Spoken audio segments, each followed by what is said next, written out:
नमस्कार दोस्तों, moonlight finance में आपका स्वागत है। बहुत सारे आईपीओज आ गए हैं। फ्लेयर राइटिंग इंडस्ट्रीज का भी आ गया है आईपीओ। चलिए इसको रिव्यू करते हैं और देखते हैं कि इसमें अप्लाई करना चाहिए कि नहीं। फ्लेयर का पेन तो आपने यूज़ करा ही होगा बचपन में या रिसेंट पास्ट में। ये इंडिया की सबसे पुरानी पेन कंपनी है। टॉप 3 प्लेयर्स में आती है अगर आप राइटिंग इंस्ट्रूमेंट्स इंडस्ट्री की बात करें। अगर आप FY23 में देखें तो ये 9% का शेयर कमांड करती है writing and creative instruments industry में इंडिया में। डाइवर्स कस्टमर बेस को टारगेट करती है, स्टूडेंट्स को, प्रोफेशनल्स को और ऑफिसेस को।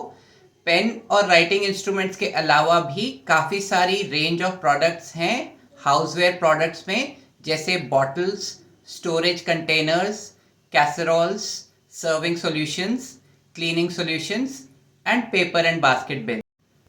परफॉर्मेंस बहुत ही शानदार रही है कंपनी की। नंबर्स बहुत ही अच्छे नज़र आ रहे हैं। अगर आप एसेट्स देखें पिछले कुछ सालों के, FY21 में 480 करोड़ के थे जो FY23 के एंड तक 684 करोड़ के हो गए हैं, तो ये लगभग डबल हो गए हैं। रेवेन्यू देखें तो FY21 के एंड में 310 करोड़ का था और ये बढ़ते बढ़ते FY23 के एंड में 954 करोड़ का हो गया है, तो रेवेन्यू लगभग 3 गुना हो गई है। प्रॉफिट आफ्टर टैक्स देखें तो 1 करोड़ के आसपास से FY21 का जो नंबर है वो बढ़ते बढ़ते FY23 में 118 करोड़ तक पहुंच गया है।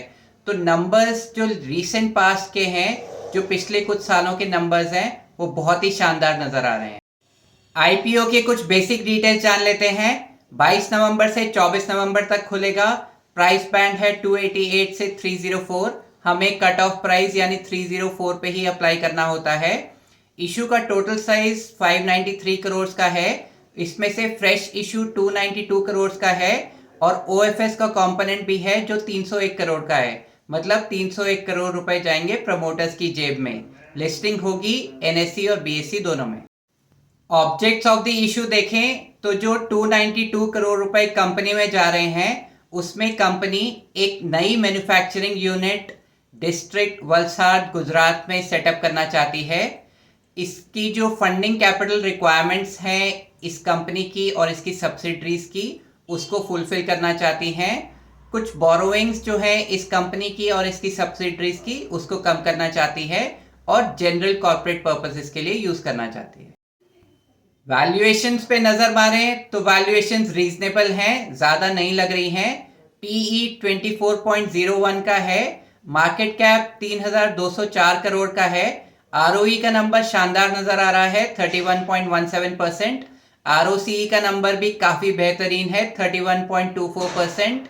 डेट कंपनी के पास थोड़ा सा है, रीजनेबल है, कंट्रोल्ड है। EPS and return on net worth के नंबर्स काफी अच्छे नजर आ रहे हैं। ग्रे मार्केट प्रीमियम देखें तो काफी अच्छे लेवल पे सस्टेन है।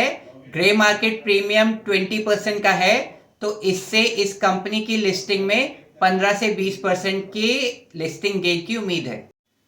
रिस्क और नेगेटिव्स की बात करें तो OFS कंपोनेंट काफी हैवी है।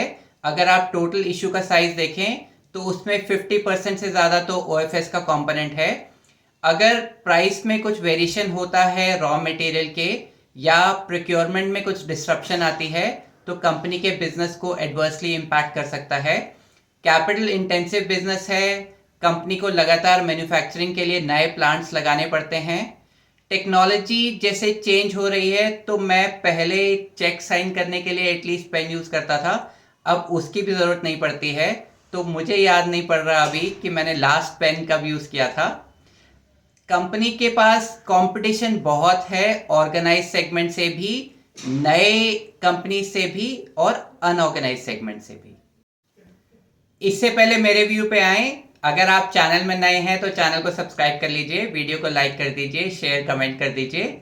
हम जो भी डिस्कशन कर रहे हैं सिर्फ एजुकेशनल पर्पसेस के लिए है।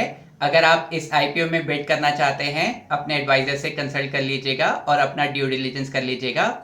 मेरे विचार से काफ़ी रीजनेबली वैल्यूड है। फाइनेंशियल्स कंपनी के काफ़ी स्ट्रांग हैं। कंपनी ने एसेट्स को पिछले 2 सालों में डबल किया है और अपने रेवेन्यू को 3 गुना करा है, जो बहुत ही अच्छा साइन है। नेट प्रॉफिट भी बहुत तेज़ी से बढ़ा है। मार्जिन्स अच्छे लेवल पे सस्टेन हैं और ये जो नए प्रोडक्ट लेके आ रहे हैं उनकी वजह से मार्जिन्स अच्छे लेवल्स पे ही सस्टेन होने की उम्मीद है, थोड़े बढ़ भी सकते हैं। इंडस्ट्री लीडिंग प्रॉफिटेबिलिटी है, बहुत ही सॉलिड ब्रांड है, एक्सपीरियंस प्रमोटर्स हैं, प्रमोटर्स की टीम जो है काफ़ी स्ट्रांग है, काफ़ी अच्छी ग्रोथ है 14% CAGR। अगर आप इंडस्ट्री की ग्रोथ 5.5% से कंपेयर करें FY17 टू FY23 में, तो कंपनी ने इंडस्ट्री को आउट परफॉर्म किया है। काफ़ी स्ट्रॉन्ग डोमिनेंस है कंपनी की इसकी कैटेगरी ऑफ प्रोडक्ट्स में, काफ़ी कॉम्प्रिहेंसिव प्रोडक्ट पोर्टफोलियो है इसका writing and creative instrument industry में। नेशन वाइड डोमेस्टिक सेल्स और डिस्ट्रीब्यूशन नेटवर्क है, डिस्ट्रीब्यूशन नेटवर्क बहुत ही सॉलिड है, ये Tier 2 और Tier 3 सिटीज़ में बहुत कंफर्टेबली पहुंच पाते हैं। इंटरनेशनल ब्रांड्स के साथ टाई अप्स हैं, लार्जेस्ट एक्सपोर्टर्स हैं राइटिंग एंड क्रिएटिव इंस्ट्रूमेंट्स के इंडिया में, ब्रांड काफ़ी अच्छा है, ग्लोबल प्रेजेंस है। मैं इसमें अप्लाई करने वाला हूँ लॉन्ग टर्म के लिए। आपका क्या व्यू है कमेंट में लिख के बताइए। Happy investing, see you in the next video. अगर आपको ये वीडियो पसंद आया तो आप इसको लाइक कीजिए और इसी तरह के यूज़फुल वीडियोस के लिए चैनल को सब्सक्राइब कीजिए।